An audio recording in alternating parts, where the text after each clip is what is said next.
ओम शांति। 2 सितंबर 2023 के ईश्वरी महाभाग के मुरली के मुख्य पॉइंट सुने।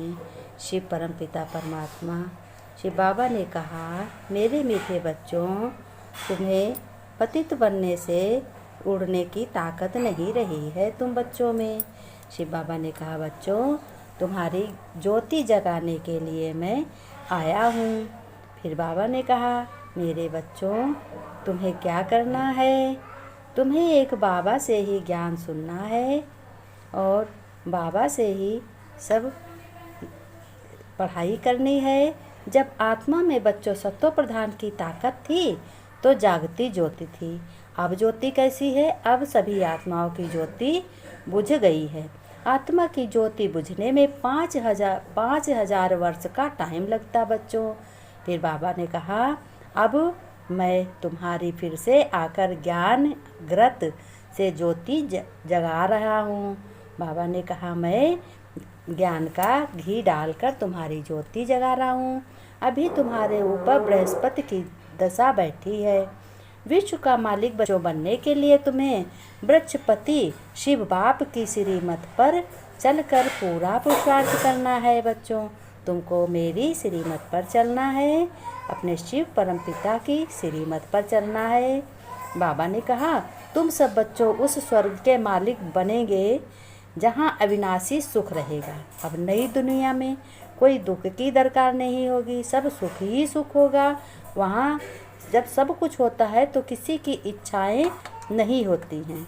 जब इच्छाएं नहीं होती हैं तो पतित कोई बनता नहीं है। फिर बाबा ने कहा, बच्चों, तुम्हें महाराजा महारानी बनने का तुम्हें बहुत बड़ा श्रेष्ठ, परंतु तुम्हें पुरुषार्थ करना है। अविनाशी आत्माओं का अविनाशी बाप मैं हूँ, तुम्हारा आत्माओं का बाप। यह कॉन्ट्रास्ट तुम्हें सबको बताना है। एक है जिस्मानी बाप और दूसरा है रूहानी बाप बच्चों।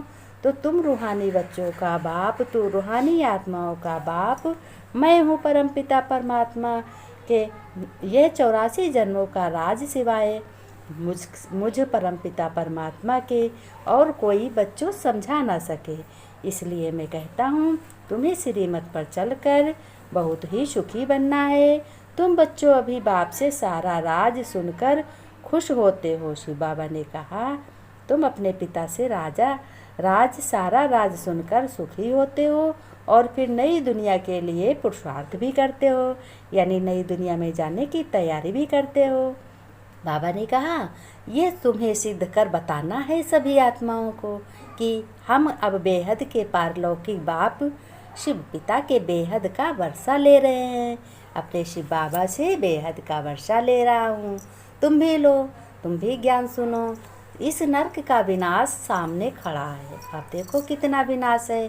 स्वयं परमपिता परमात्मा आप आकर इस समय ब्रह्मा द्वारा स्वर्ग की स्थापना कर रहे हैं। बाबा ने कहा, बच्चों, अब तुम्हें नई दुनिया में जाने की तैयारी तुम बच्चे बहुत अच्छे से कर रहे हो। बहुत अच्छा मेरे प्यारे बच्चों, पुरुषार्थ कर रहे हो। फिर शिव बाबा ने कहा, मेरे मीठे बच्चे, अभी तुम्हारी ज्योति जगी है। ज्योति जगाना मेरा ही काम है, भल और कोई ज्योति जगा न सके। शिव बाबा ही आते हैं, सभी के ज्ञान की ज्योति जगाते हैं। रुद्र ज्ञान जो आप सब सुनते हो, उसी से सभी आत्माओं की ज्योति जगती है। ज्ञान है घी और याद है बत्ती। बाबा ने कहा, मैं घी डालता हूँ ज्ञान जैसा, और तुम बाबा की याद करते हो, मेरी याद करते हो, तो तुम्हें विश्व के मालिक बनना है। तुम ही विश्व के मालिक बनते हो और तुम ही सबसे ज़्यादा सुखी बनते हो। तुमको मेरा वरदान दिया हुआ है कि हमारे बच्चे ही सबसे ज़्यादा सुखी बनते हैं। शिव बाबा ने कहा, प्यारे बच्चों, मीठे बच्चों, तुम्हें तो ज्ञान सुनकर बहुत ही समझदार परफेक्ट बनना है। बहुत अच्छे हो तुम आत्मा। बाबा ने कहा, तुम्हें बृहस्पति बाप की श्रीमत पर चलकर पूरा पुरुषार्थ करना है। विश्व के मालिक बनना है। तुम सब उस स्वर्ग के मालिक बनेंगे जहाँ अविनाशी सुख रहेगा। वहाँ बहुत ही सुख होगा। तो वहाँ तुम्हें पुरुषार्थ करना महाराजा महारानी बनने का।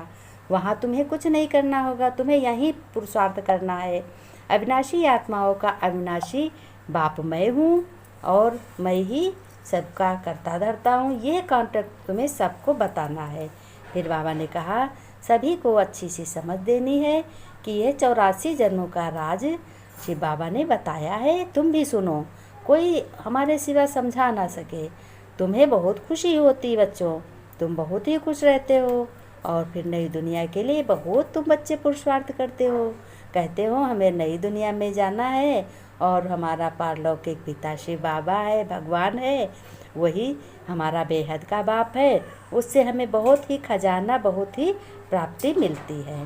तो बाबा ने कहा बच्चों, स्वयं परमपिता परमात्मा तुम्हारा मैं बाप आकर ब्रह्मा द्वारा स्वर्ग की स्थापना कराता हूँ और तुम लोगों को नई दुनिया में ले जाने की तैयारी कराता हूँ, ज्ञान धन से सजाता हूँ और आप तुम्हारी सबकी ज्योति जो बुझी हुई है वह ज्योति तुम्हारी जगाता हूँ, ज्ञान घृत से ज्योति जगाता हूँ।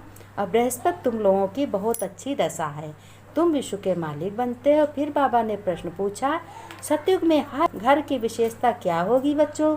कलयुग में हर घर क्या बन गए हैं बताओ भला, कैसे बन गए हैं? कलयुग में घर कैसे बन गए हैं कि जैसे राम तो एक घर में नहीं है, रावण घर घर में है। बाबा ने कहा बच्चों सतयुग में हर घर में खुशियाँ होगी। जब तुम नया घर लोगे, नई दुनिया में आओगे तो बहुत हर घर में खुशियाँ होंगी। और वर्तमान में भी जो बच्चे बाबा का ज्ञान सुन रहे हैं उनके घर में भी खुशियाँ बहुत हैं और नहीं है तो और होंगी। सतयुग में खुशियाँ होगी, सबकी ज्योति जगी हुई होगी। कलयुग में तो घर घर में गमी है, चिंता है, घर घर में गम है, किसी को कुछ है, किसी को कोई चिंता है, हर घर में अंधियारा है बच्चों। आत्मा की ज्योति बुझाई हुई है। अब मैं आया हूँ अपनी ज्योति से सभी आत्माओं की ज्योति जगाने।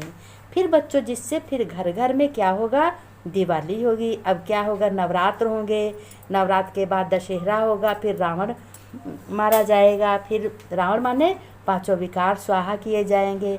उसके बाद में देवी जी का फिर कार्तिक में क्या दीपावली होगी, दिए जलेंगे, घर घर में रोशनी होगी। तो यही की याद है। बाबा ने कहा बच्चों ने माँ की महिमा सुनी, यूँ वास्तव में उपमा तो एक की ही है। माँ को भी जगदम्बा बनाने वाला, जन्म देने वाला फिर भी कोई और है क्या? मैं ही हूँ। जगदम्बा को जन्म देने वाला मैं ही हूँ। ऐसी माँ को भी जन्म किसने दिया? कहेंगे पतित पावन परमपिता परमात्मा शिव ने दिया। फिर भी महिमा हो जाती है। एक ही ज्ञान सागर पतित पावन परमपिता परमात्मा शिव बाबा की यह बैठ बच्चों को अपना और अपनी रचना के आदि मध्य अंत का और पतितों को पावन बनाने का राज समझाते हैं। कहते हैं बच्चों ये तो बच्चे समझ गए हैं। बाबा ने कहा बच्चों ये तो बच्चे समझ गए हो तुम। इस पतित राज्य है, ये समय पतित राज्य जिसको रावण राज्य कहा जाता है। अभी दशहरा आता है ना, ये तो समझाया गया है। ये सब अंधश्रद्धा के उत्सव है। ऐसे तो कोई है नहीं कि एक रावण था, लंका थी। लंका से सीलान को कहा जाता है। अब बच्चों लंका तो घर घर में है, घर घर में रावण है। 10 शीश वाला कोई होता नहीं। 5 विकार स्त्री के और 5 विकार पुरुष के, दोनों मिलाकर 10 विकार वाला 10 शीश बन जाते हैं। इसी को रावण कहा जाता है। बाबा ने कहा और कोई जगह नहीं जलाते। कहाँ जलाते हैं? बीच मैदान में जलाते हैं। बाबा ने कहा बच्चों तुम सबको बच्चों को समझना चाहिए कि बहुत ही प्यारा हमारा परमपिता परमात्मा है। वही हमें ज्ञान का सागर है, वही हमें ज्ञान देते हैं। मनुष्य तो कहते हैं कि दीवे की बहुत संभाल करते हैं। दीवे माने ये शरीर की खत्म फिर और डालते हैं। आत्माओं का भी ऐसे ही बाप आकर सबकी ज्ञान से ज्योति जगाते हैं और ज्योति जगाकर सभी बच्चों को अंधेरे से उजाले में करते हैं। बाबा ने कहा वह तो रात को जलाते। भगवान कहते हैं, श्री बाबा कहते हैं मैं तुमको राजयोग सिखलाता हूँ। अविनाशी आत्माओं का अविनाशी बाप मैं ही हूँ। एक है जिस्मानी बाप जिसमें तुमने जन्म दिया है, एक है तुम्हारा रूहानी बाप। दोनों कॉन्ट्रास्ट भी बताना, सभी को परिचय देना। रूहानी बाप कब मिलते हैं? जिसको भक्ति मार्ग में सभी उन्हें याद करती हैं। जिस्मानी बाप तो है विनाशी, वो तो जन्म देंगे और कभी बच्चे पहले चले जाते हैं, कभी पिता पहले चला जाता है। बाबा ने कहा मैं तो अपने बच्चों के हरदम हर समय हर जब शरीर छोड़ के जाते हैं तब भी अपने आत्माओं के साथ ही रहता हूँ। तुम जानते हो हमारा लौकिक बाप है, वह तो जन्म बाई जन्म हम बदलते आए हैं। बाबा ने कहा सभी को समझाना है कि ये हमारा हेवनली गॉड फादर जब नए घर की स्थापना होती है तब पुराने घर को तोड़ा जाता है। लिखा हुआ भी है कि स्थापना फिर विनाश, स्थापना जब पूरी हो जाए तब विनाश होगा। स्थापना करने वाला एक परमपिता परमात्मा इस ब्रह्मा द्वारा स्थापना करते हैं, नई दुनिया बसाते हैं और नई दुनिया जिसको सतयुग कहा जाता है उसी में बच्चे तुम सभी राज्य करोगे। मेरे बच्चों, प्यारे बच्चों, गुड मॉर्निंग।